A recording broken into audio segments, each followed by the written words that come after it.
Pois bem, meus irmãos, vamos então iniciar o estudo da lição número 4 do segundo trimestre de 2025. O título da lição é O Pão da Vida. Bom, no estudo do Evangelho de João, vamos agora para mais um capítulo, que é o capítulo 6. Então, na página 2, tem aí o nosso texto áureo, que está em João 6,48, Eu sou o pão da vida. Bom, ele certamente escolheu esse capítulo porque o capítulo começa com o milagre de Jesus multiplicando o pão e depois tem o diálogo de Jesus Cristo dizendo, eu sou o pão da vida. Então, todo o capítulo, que é bem grande, né, o capítulo 6, ele é chamado capítulo, o maior capítulo com uma só temática. É interessante, isso é comentado sobre João capítulo 6. Por quê? Porque todo o tema dele é o pão da vida. Então esse capítulo, João capítulo 6, é o maior capítulo de uma só temática. Ele não é o maior capítulo da Bíblia, mas os outros capítulos são maiores, eles são, vamos dizer, divididos. Fala de um tema e de outro. Ele fala só de um tema, que é o pão da vida.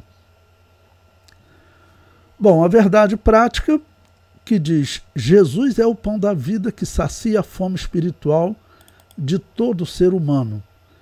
É claro que Jesus ele faz o milagre natural para poder ensinar sobre o milagre espiritual. Jesus multiplica o pão de fato, né? Multiplica os peixes de fato, para poder simbolizar o espiritual. Tanto que depois vai ter o diálogo em que ele vai dizer eu sou o pão que desceu do céu. Bom, a leitura bíblica em classe, na página 3, está em João capítulo 6, versículos 1 a 14. Eu vou fazer a leitura com vocês. Como o comentário é textual, eu praticamente não vou comentar aqui na leitura bíblica. Só um pequeno ponto. Número 1 diz, depois disso, partiu Jesus para outro lado do mar da Galileia, que é o de Tiberíades, e grande multidão o seguia porque via os sinais que operava sobre os enfermos. Jesus subiu ao monte e assentou-se ali com os seus discípulos. E a Páscoa, a festa dos judeus, estava próxima. Só uma pausa aqui para vocês também, já que nós vamos estudar o Evangelho de João. O Evangelho de João ele tem uma particularidade. Ele é que dá tempo ao ministério de Jesus. Se não fosse o Evangelho de João, nós não saberíamos qual o tempo que Jesus levou no seu ministério. Os 3 anos que nós temos, que normalmente dizemos que durou o ministério de Jesus, vem do Evangelho de João. E aqui tem um exemplo, é a segunda festa de Páscoa que João vai relatar que Jesus participa. Na primeira, ele expulsou os cambistas do templo, fez muitos sinais e tal, acabou tendo problema com as autoridades judaicas, saiu da Judéia, foi para a Galileia, e agora ele continua na Galileia pregando, e já está dizendo que vai chegar uma segunda Páscoa. Então você sabe que está no segundo ano está decorrendo o segundo ano do ministério de Jesus, porque a terceira Páscoa será a Páscoa da morte dele. Tá ok? Bom, abaixo, na página 4, eu coloquei um comentário aí em verde, né? É a segunda Páscoa que Jesus participa. Só está dizendo que está próximo, mas estou dizendo, né, em termos de tempo, significa que já decorreram cerca de 2 anos do ministério de Jesus. Eu coloquei aí João capítulo 2, versículo 23, que fala da primeira Páscoa. Estando ele em Jerusalém pela Páscoa durante a festa, muitos vendo os sinais que fazia, creram no seu nome. Então, esse indicativo de Páscoas, claro, a Bíblia já coloca, o Espírito Santo inspirou João para escrever, para nós entendermos que esse é o tempo do ministério de Jesus, 3 anos. Tá bom? É daí que vem essa conclusão. O versículo 5, prosseguindo na leitura bíblica, então Jesus, levantando os olhos e vendo que uma grande multidão vinha ter com ele, disse a Filipe, onde compraremos pão para estes comerem? mas dizia isso para o experimentar, porque ele bem sabia o que havia de fazer.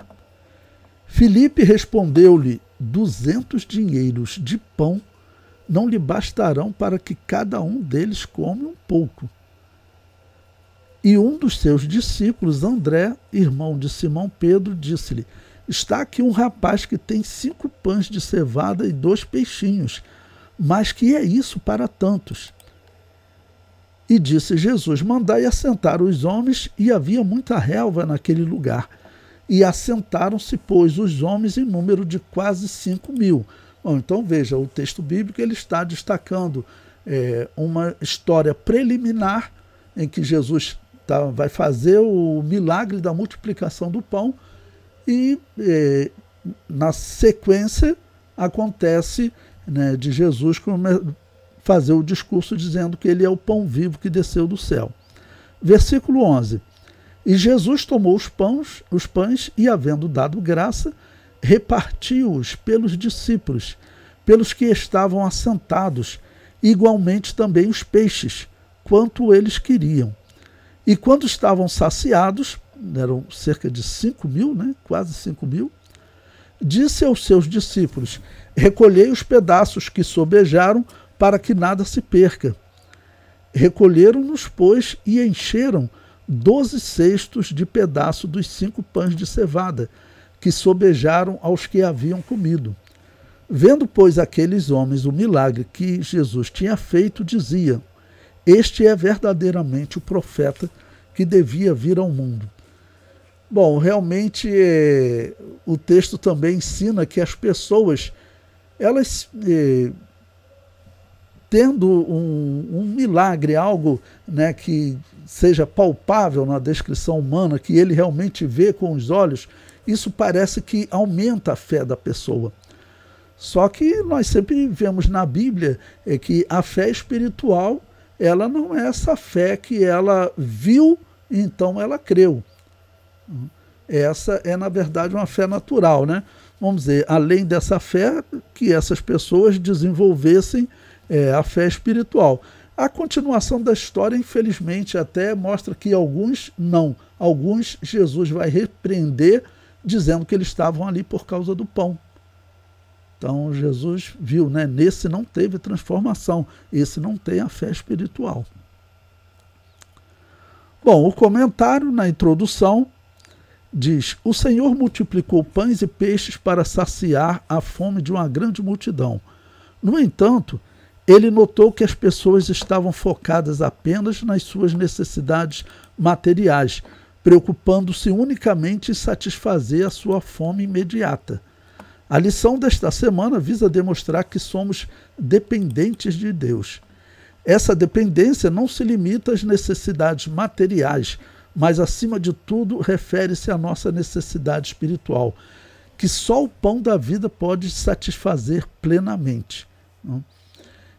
Bom, então, a questão da cegueira espiritual, da necessidade espiritual de cada pessoa, você veja que tem tantas pessoas lendo a Bíblia, estudando a Bíblia, e pela quantidade de seitas que nós vemos existindo, nós vemos que, infelizmente, muitas pessoas, elas não conseguem ver que elas estão numa situação de trevas, espiritualmente falando, porque estão vivendo numa seita.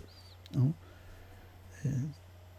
Seita que faz invocação ao mundo dos mortos, como os católicos, né? E outras doutrinas erradas, não vou detalhar aqui, mas a pessoa não consegue perceber. Então, a questão da cegueira espiritual, até para nós não cairmos em nenhum erro, em nenhum momento, é realmente nós estarmos... aí a mensagem mais simbólica da lição, né, é nos alimentando de verdade do pão da vida. Né, que como cordeiro, tinha que se alimentar de todo o cordeiro. O que sobrasse era queimado, mas tinha que se alimentar de todo o cordeiro, simbolizando Jesus.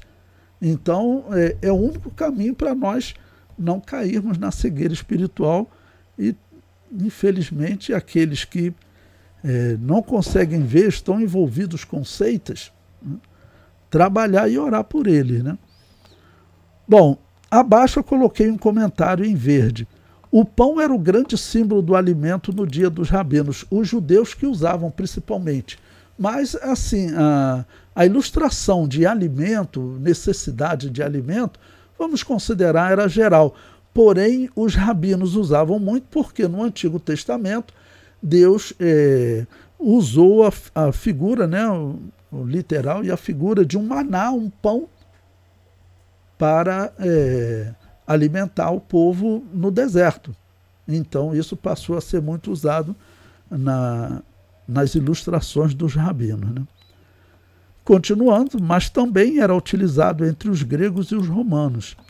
Era um símbolo de alimento básico, né? Algo que você não pode viver sem. Esse é o significado espiritual, né? Jesus, quando disse eu sou o pão da vida, em grego aparece o termo artos, pão, traduzido como pão. Mas Jesus falava aramaico com o povo. Logo ele deve ter dito que era o maná da vida, em hebraico, maná raim. Né? Como normalmente eu explico para vocês, as palavras de Jesus a gente tem que pelo menos tentar imaginar o que ele estava falando em aramaico, né? Porque nós temos o texto em grego, inspirado por Deus, mas você tem também o texto em hebraico para você poder estudar, para você é bom para saber o que Jesus estava falando. Então, hoje é até bem fácil isso, tem o Novo Testamento em hebraico, ok? Capítulo 1, Jesus, a multidão e o milagre da multiplicação. Número 1, a multiplicação de pães e peixes. O Evangelho de João relata um dos mais impressionantes milagres de Jesus, quando ele conseguiu alimentar quase 5.000 homens com 5 pães e 2 peixinhos. A narrativa do milagre dos pães e peixes está presente nos 4 evangelhos. Diz que é o único milagre que é contado em todos os evangelhos. Tem milagre que é contado por 3, mas o 4 não, mas o único que é contado em todos os evangelhos é esse. No capítulo 6, versículo 1, João começa com a expressão depois disso.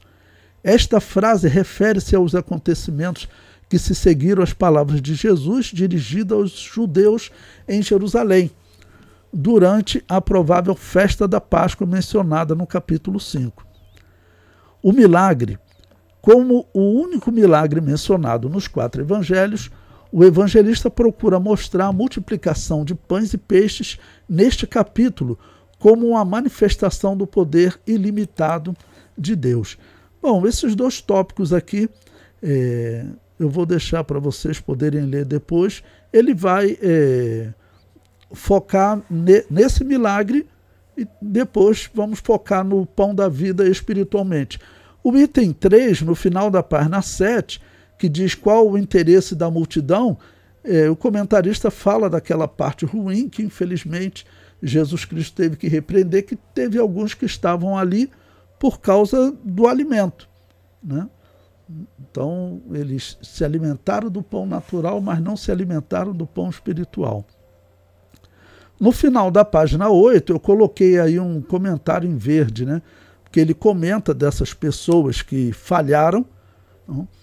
Mas o texto deixa entender que não eram todos. Foi no dia seguinte que esses vieram falar com ele, pelo jeito vieram atrás de comida. Então esses que vieram no dia seguinte, Jesus repreendeu eles, né? Então que fique claro, não eram todos também.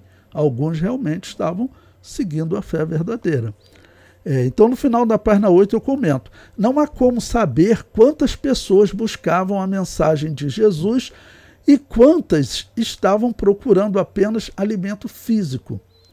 Mas sabemos que o número dos que aguardavam o reino de Deus era muito grande. Bom, eu coloquei reino de Deus porque nos evangelhos aparece diversas vezes, né, falando de uma autoridade, diz, e este esperava o reino de Deus, porque eles acreditavam, né, quem seguia as escrituras acreditava que o tempo do Messias tinha chegado. Ok? João pregou isso, que o Cordeiro de Deus tinha chegado. Então, tinham muitas pessoas aguardando o reino de Deus. Esses eram fiéis. Bom, infelizmente não dá para nós sabermos quantos, mas eu acredito que era uma minoria, porque as pessoas estavam ali já há dias, seguindo Jesus e com fome, e ele vai fazer um milagre. Vamos dizer, o número daquelas pessoas que estavam ali sem fé seria pequeno, né? Porque curioso chega, fica 1 hora, 2 horas, mas ficar muito tempo ele não vai ficar. E então acredito que o número dos curiosos era pequeno. Bom, eu vou andar um pouquinho com vocês até a página 10. Ele descreve aí também, eu coloquei em azul para destacar com vocês, a finalidade dos milagres, que é o item 2. Os milagres servem pelo menos a 3 propósitos no reino de Deus. Honram a Jesus, é a letra A. Acho interessante vocês focarem isso, né? A letra B, expressam o amor compassivo de Cristo, que principalmente Marcos 8:2, quando ele vê as pessoas, né, com fome. E a letra C significa a oportunidade da salvação. Só lembrando aquela questão, como eu contei para vocês, a questão da fé desenvolvida a partir de um milagre que a pessoa viu.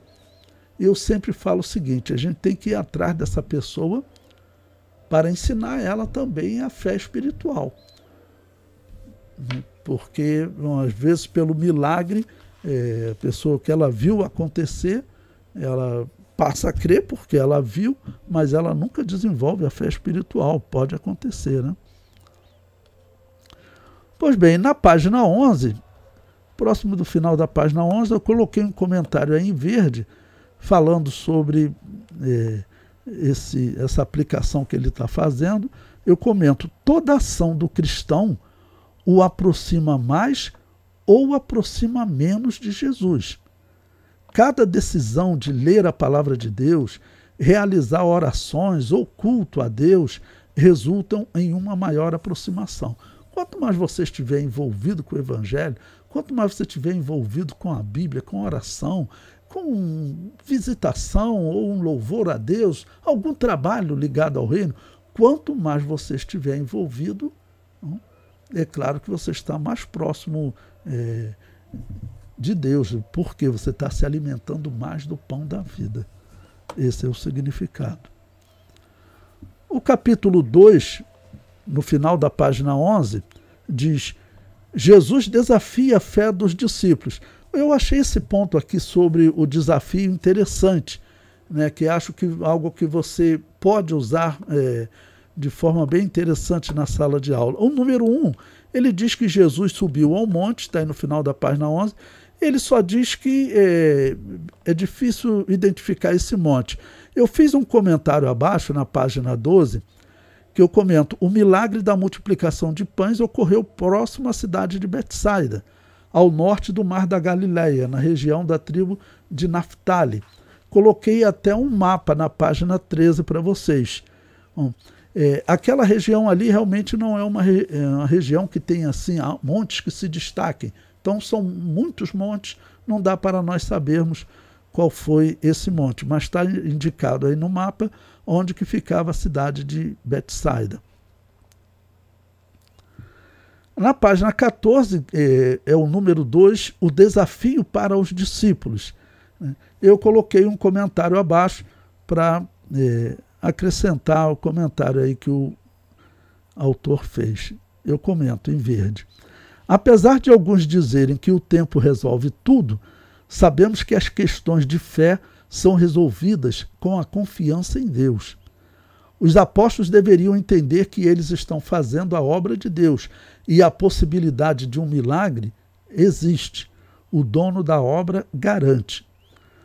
Para entender a provação, observe que Lucas relata que este evento ocorreu após eles serem enviados e, saindo eles, percorreram todas as aldeias anunciando o evangelho e fazendo curas por toda parte. Então, quando você lê a mesma história nos evangelhos, você tem esse detalhe do enriquecimento, ok? Então, Lucas, diz que eles já vinham de um milagre, uma experiência de milagre, porque foi aquele momento que Jesus comissionou, tá bom? E eles saíram pregando e voltaram dizendo que fizeram muitos sinais, muitas maravilhas, que o texto diz. Então, depois dessa aprovação e vitória, então, é interessante esse tópico da revista, porque, vamos dizer, eles entram num novo teste, né? Jesus agora pergunta para ele, claro, Jesus sabendo o que precisava ser feito, mas pergunta para ele o que precisava ser feito. Não? Aí, ainda na página 15, eu comento: todas as provações que Jesus colocava diante dos apóstolos visavam o desenvolvimento espiritual desses obreiros. E isso nós temos que aplicar à nossa vida, né? É um conforto para o cristão que está sofrendo, né? A permissão de todo sofrimento, né? Quanto mais você resistir, mais Deus permitirá dificuldades, né? E isso vai te fazer crescer espiritualmente.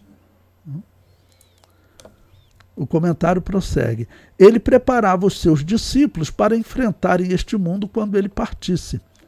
As provações fazem o fraco parar, mas o que serve ao Senhor renova as suas forças, e as provações se tornam lições de livramento e enriquecimento espiritual.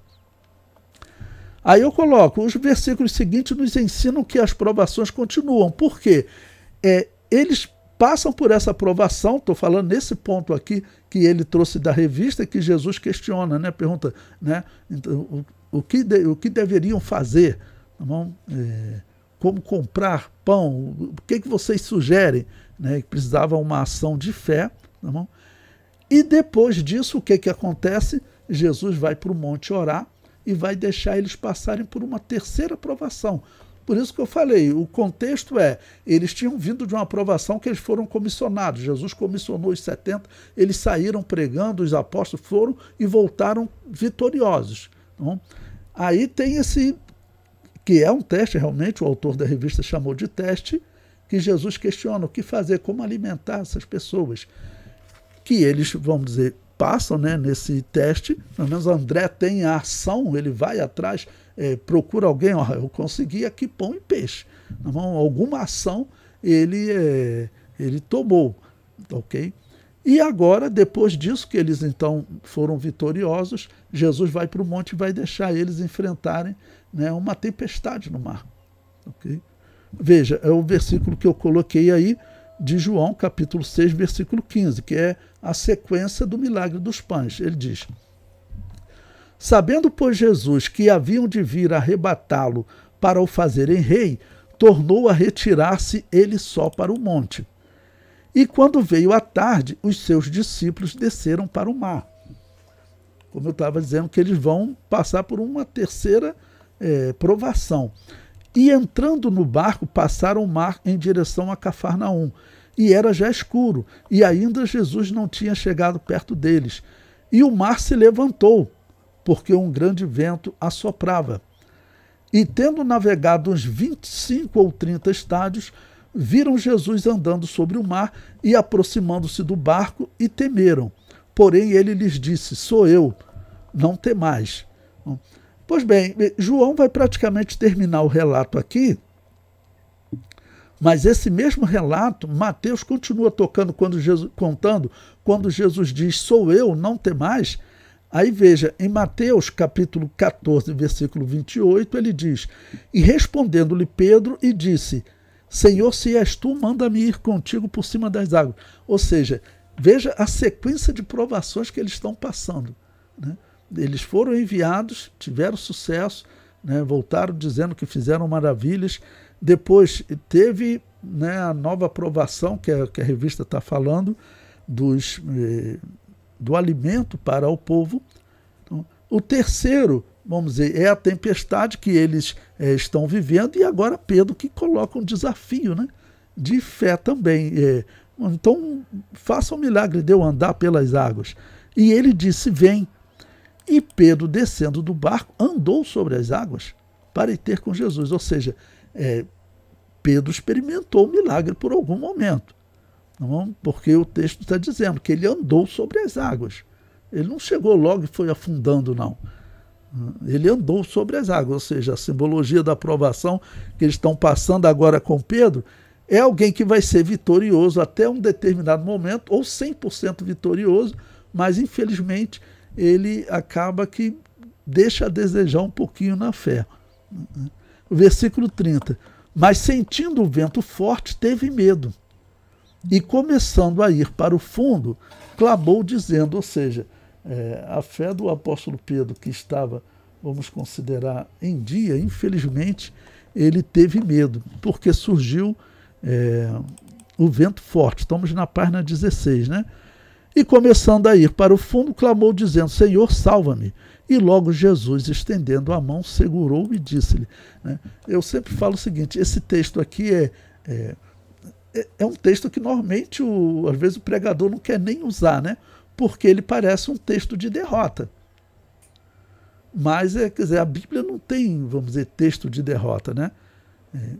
Na vida cristã, as pessoas, todas as pessoas, elas vão crescer e, de repente, elas vão ter algum problema, né?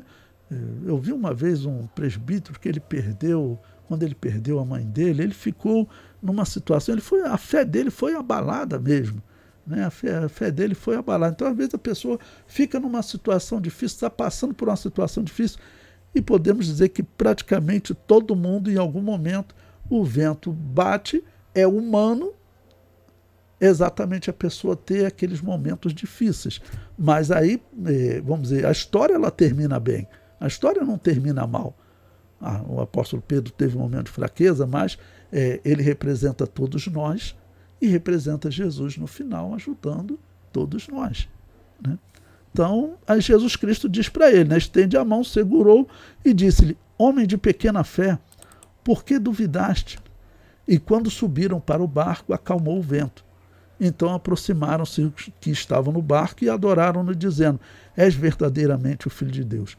Bom, então é interessante esse tópico que ele falou de teste, né, de desafio para os discípulos. Aí eu coloquei realmente o contexto, a sequência histórica, quando a gente faz o estudo da harmonia dos evangelhos, a gente vê que a sequência é essa. São esses eventos em sequência. Bom, prosseguindo, na página 17, tem aí o capítulo 3, Jesus, o pão que desceu do céu. O tópico 1, ele é até parecido com aquele tópico que ele falou das pessoas que, infelizmente, estavam ali só por alimento. Então, qual é o real interesse da multidão? Eu vou deixar esse tópico para vocês lerem com suas ovelhas, tá ok? O item 2, na página 18, o pão do céu. Não é preciso debater a respeito da identidade do pão do céu, pois trata-se do próprio Jesus. Nosso Senhor confirma a sua identidade divina quando diz, eu sou.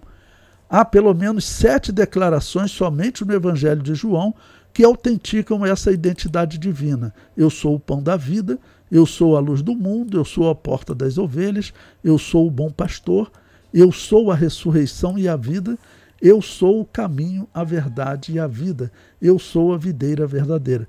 Bom, todos esses usando, sempre dizendo que ele é, vamos dizer, o único. Ele é o único pão da vida, ou seja, ele não diz que ele é um pão da vida, ou como que existindo outros. Então isso é importante, depois eu vou colocar na conclusão. E no final eu coloquei aí em azul uma parte para destacar que ele comenta.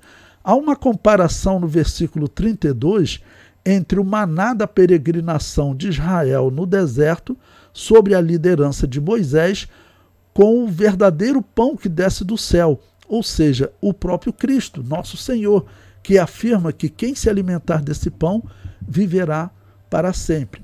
Bom, vai haver, então tem uma comparação em que ele diz que vossos pais comeram, né, o pão que Moisés deu, mas morreram. Bom, então Jesus Cristo diz que ele é o pão da vida. E na sequência do capítulo, leia todo o capítulo 6, você vai ver que chega um ponto que os judeus começam a acusar ele. Né? O pão vivo que desceu do céu, eles não aceitam, como não aceitam até hoje, que o Messias seria o próprio Deus que tomaria a forma humana.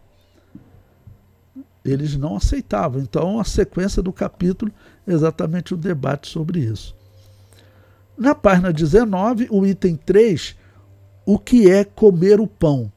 Observamos uma mudança nas palavras de Jesus ao passar de o pão vivo que desceu do céu para o pão que eu der é a minha carne. Mais tarde, o apóstolo Paulo fez uma associação simbólica entre o pão da ceia do Senhor e a carne de Jesus, afirmando: isto é o meu corpo, isto é o meu sangue. De forma evidente, ao mencionar a partilha da sua carne, o nosso Senhor refere-se à sua morte na cruz, onde oferece a sua vida em prol dos pecadores, que se arrependem e creem no Evangelho, proporcionando-lhes salvação e vida eterna. Bom, aqui ele conclui esse tópico. Eu vou agora para... Você tem a conclusão, que eu vou deixar para vocês lerem também com os seus alunos. E eu fiz o seguinte, eu coloquei mais um tópico, pelo menos eu sugiro a vocês. Eu acho que a revista ela ocupou pouco tempo com a simbologia do alimento pão da vida. Já que o tema da lição é o pão da vida, ele falou bastante sobre o evento, né, do milagre da multiplicação do pão, mas a sequência do sermão eu achei que ele falou pouco. Então eu coloquei aqui uma sugestão para vocês de conclusão dessa lição. Bom, de onde que surge esse diálogo, né? Vamos dizer, essa afirmação que Jesus Cristo vai dizer pela primeira vez: eu sou o pão da vida. Tá, ok? Ele começa como? Ele começa em João capítulo 6, versículo 30. Eu coloquei aí no final da página 20, né? Olha, disseram-lhe, pois, que sinal, pois, fazes tu para que o vejamos e creiamos em ti? Que operas tu? Nossos pais comeram maná no deserto, como está escrito. Deu-lhes a comer o pão do céu. Então, esse aqui vai ser o desafio, tá bom? Para Jesus iniciar essa afirmação e dizer: eu sou o pão vivo que desceu do céu. Então, partiu do povo, tá bom? Partiu do povo. Aí, no versículo 32, continuando a leitura, abaixo, disse-lhes, pois, Jesus: na verdade vos digo que Moisés não vos deu o pão do céu, mas meu Pai vos dá o verdadeiro pão do céu. E Jesus lhes disse: eu sou o pão da vida. Aquele que vem a mim não terá fome, e quem crê em mim nunca terá sede. Então ele diz: eu sou o Pai dá o verdadeiro pão do céu, e ele diz: eu sou o pão da vida. Ok? Então surgiu exatamente por um desafio do povo. Alguns que não estavam, vamos dizer, não estavam ali com a fé verdadeira, talvez seja até aqueles que Jesus repreendeu por eles tá pensando só no pão, ok? E aí, talvez, né? Eu coloquei talvez. E aí eles falam o seguinte: olha, Moisés, ele fez o milagre do maná no deserto. Nossos pais comeram esse pão, né? Que operas tu? É o final do versículo 30. Então, o que você faz? Então Jesus responde que o que ele faz é espiritual. Se colocando aqui no 32 como pão do céu e no 35 como pão da vida. Mais abaixo eu coloco ainda João 6,51, que Jesus também usa outra expressão agora: eu sou o pão vivo que desceu do céu. Se alguém comer desse pão, viverá para sempre. E o pão que eu der é a minha carne, que eu darei pela vida do mundo. E João 6,58. Este é o pão que desceu do céu. Não é o caso de vossos pais que comeram maná e morreram. Quem comer este pão viverá para sempre. Bom, o capítulo é longo, veja, está no versículo 58. Aí você pode ler todo o capítulo, que você vê que é exatamente esse diálogo com esse grupo de judeus que estavam ali, mas não estavam realmente crendo de verdade. Estavam ali por causa do alimento. Bom, e coloquei alguns destaques aí abaixo para vocês fazerem na sala de aula. Em primeiro lugar, falar para os alunos, claro, esse é um alimento espiritual. A lição tem esse propósito. No tempo difícil que nós estamos vivendo, as coisas ruins que estão acontecendo, né, nós temos que realmente estar se fortalecendo espiritualmente, estudando a Bíblia sem cessar, orando sobre essas questões que estão acontecendo no mundo. Então, eu vou dizer para vocês uma coisa, essa morte desse Papa aí, acredite, provavelmente vai trazer um avivamento na Igreja Católica. Provavelmente vai haver um avivamento na Igreja Católica. Está sendo feito todo um cortejo, um trabalho em torno, né, da morte desse homem. Provavelmente vai trazer um avivamento na Igreja Católica, ou seja, um avivamento da religião que é a religião de Baal, que pratica invocação ao mundo dos mortos. Vai ser, vamos dizer, mais um motivo para esse projeto de união das religiões, que eu sempre falo com vocês. Pode escrever o que eu estou falando para vocês. Essa é opinião, né? Opinião. Mas provavelmente é o que vai acontecer. Provavelmente é o que vai acontecer. Então, isso representa um perigo ainda maior, porque tem assembleianos que estão fazendo aliança com igrejas que fazem aliança, né, com o Papa. Tem a Assembleia de Deus fazendo aliança com o Papa. Então, nós estamos vivendo um período que alimento espiritual, vamos considerar, tá? Escasso. Pessoas que realmente preguem Jesus como sendo o pão da vida e traga esse alimento espiritual para as pessoas. Então, infelizmente, na última aula aqui, algumas pessoas comentaram, exatamente falando como os púlpitos têm se tornado, às vezes, até um local de espetáculo mesmo. Triste usar essa expressão, né? Bom, então, número 1, um alimento espiritual. E eu comento, uma grande parte do povo israelita vivia em dificuldade para se alimentar adequadamente. E Jesus Cristo fez um milagre, primeiro. Primeiro, Jesus Cristo fez um milagre, até saciou a fome deles. Alguns estavam pensando só na fome, mas não tinha a fé verdadeira, tá ok?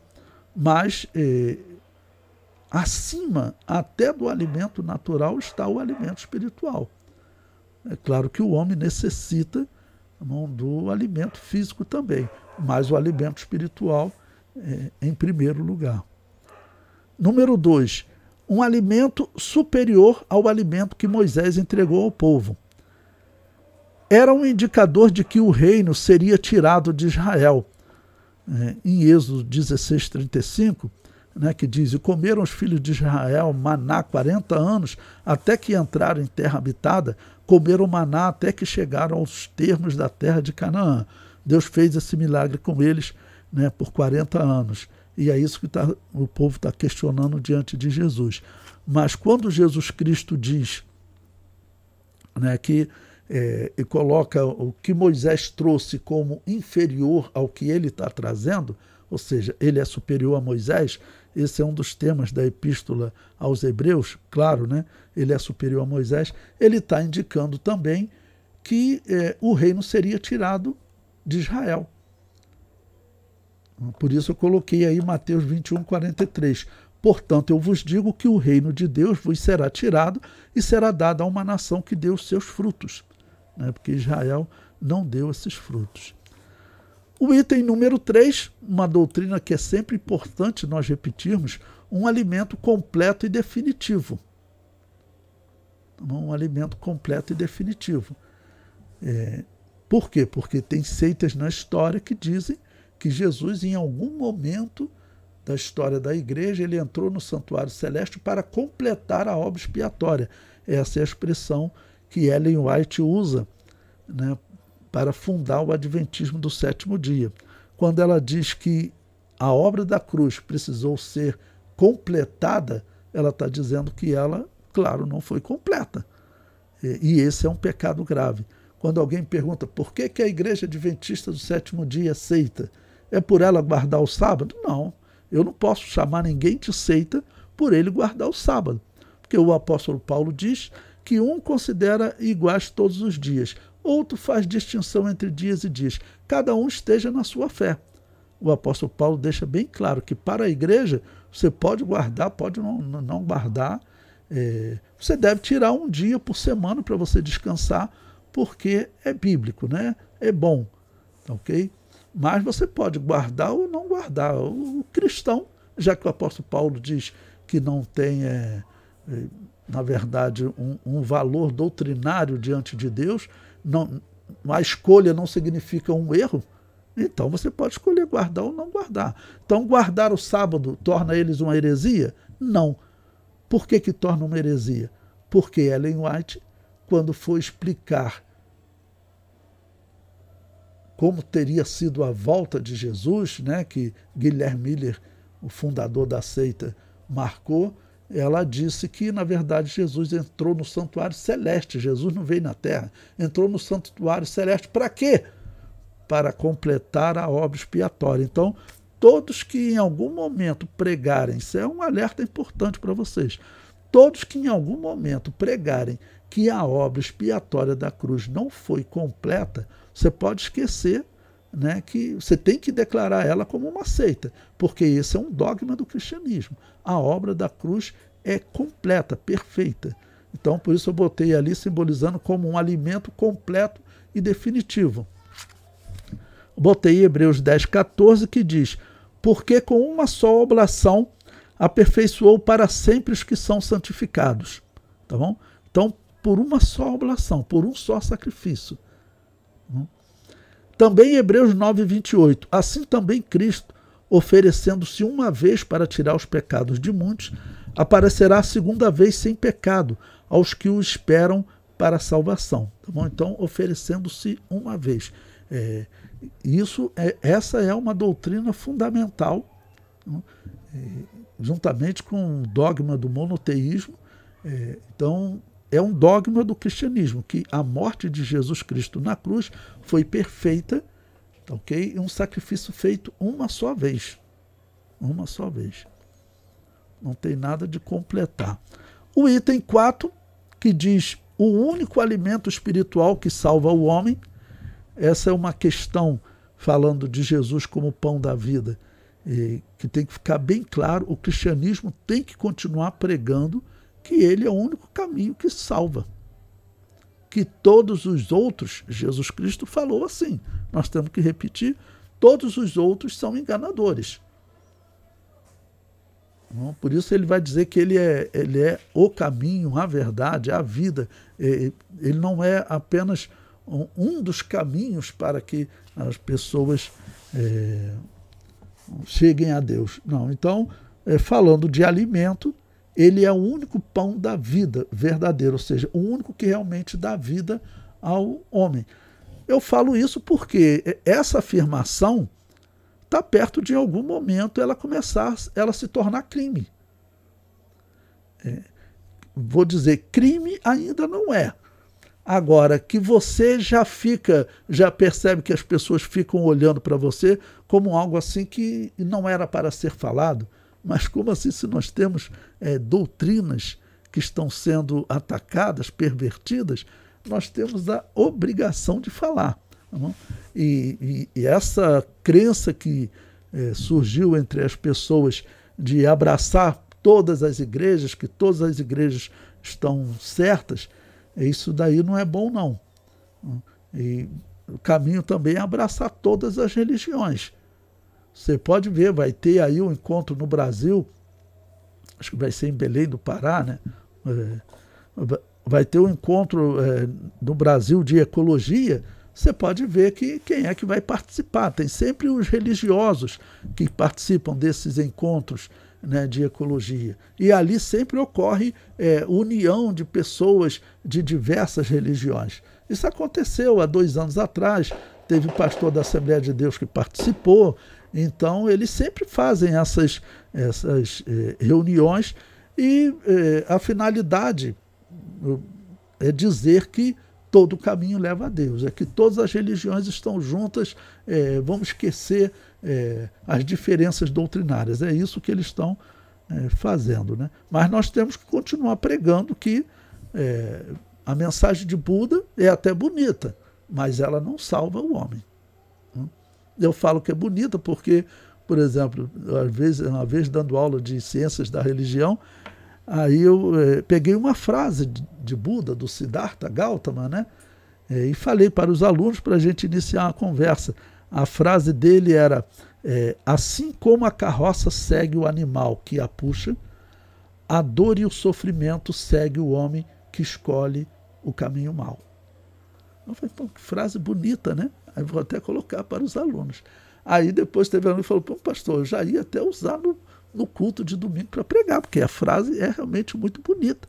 Então, tanto que os budistas, eles não gostam, eles não se consideram bem uma religião, eles se consideram mais uma filosofia. Mas só que todos eles seguem o hinduísmo. Então o budismo ele é ligado ao hinduísmo, mesmo que ele não seja uma religião, como muitos não querem que seja, ele é uma religião porque ele é unido ao hinduísmo, então não tem jeito. E aí vocês vão ver nesses encontros hindus, todos participando, todos abraçados e até com alguns evangélicos, né? Então, no Brasil vai ter evento esse ano, esse evento de ecologia que eles vão fazer aí no Brasil, você pode acompanhar que você vai ver esses encontros. Bom, no final da página 22, eu coloquei símbolos paralelos ao pão que desceu do céu, ou seja, Jesus como alimento. Coloquei a árvore da vida, né, que é um sinônimo, aí coloquei aí embaixo Gênesis 2:9, que diz, e o Senhor Deus fez brotar da terra toda árvore agradável à vista e boa para a comida. A árvore da vida no meio do jardim. Nós sempre dizemos, essa árvore da vida ela é símbolo de Jesus, ok? E botei também Apocalipse 22, versículo 2, no meio da sua praça e de uma e da outra banda. Veja que a árvore está nas duas margens do rio. E de uma e da outra banda do rio estava a árvore da vida. Né? Ou seja, é uma simbologia de Jesus, aquele que trouxe vida para os homens. Porque senão a humanidade ela estava toda derrotada. Então, pão da vida, árvore da vida. E também água da vida. João 4,14, mas aquele que beber da água que eu lhe der nunca terá sede, porque a água que eu lhe der se fará nele uma fonte de água a jorrar para a vida eterna. E também Apocalipse 7,17, porque o cordeiro que está no meio do trono os apacentará e lhes servirá de guia para as fontes das águas da vida, e Deus limpará de seus olhos toda lágrima. Ok? Bom, e para concluir, ele é também a videira verdadeira, ou seja, além do pão como alimento, essa comparação é interessante que diz que espiritualmente todos nós só temos vida se nós estivermos realmente ligados, tá bom, na videira, que é Jesus. Os judeus, infelizmente, os judeus que hoje vivem, e esses muitos da história, que rejeitaram a salvação em Jesus, eles perderam a salvação. Essa é a questão importante, que todo judeu que vive hoje ele tem que pensar. Essa mensagem que Jesus Cristo trouxe ao mundo, ela é uma mensagem que diz que os judeus perderam o caminho da salvação. E para eles encontrarem esse caminho da salvação, eles têm que voltar para Jesus. Tem que se voltar, para Jesus, melhor dizendo. Crer que Jesus Cristo é o Messias profetizado no Antigo Testamento, que até hoje eles não acreditam. Então, eles não estão ligados a essa videira. Para ter vida, você tem que estar ligado à videira. Então, pão da vida, água da vida, árvore da vida e também a videira da vida, porque você tem que estar, principalmente Romanos capítulo 11, o apóstolo Paulo diz que nós fomos enxertados. Tudo bem, nós não somos natural dessa árvore. Os judeus eram naturais, mas só que os ramos naturais foram cortados. E nós fomos enxertados. Então hoje nós temos vida porque nós estamos na videira verdadeira. E coloquei aí para concluir João capítulo 15, versículo 1, Eu sou a videira verdadeira e meu pai é o lavrador. Tá bom? Então, todos esses textos vocês podem usar aí para falar, tá bom, de Jesus Cristo como o pão da vida.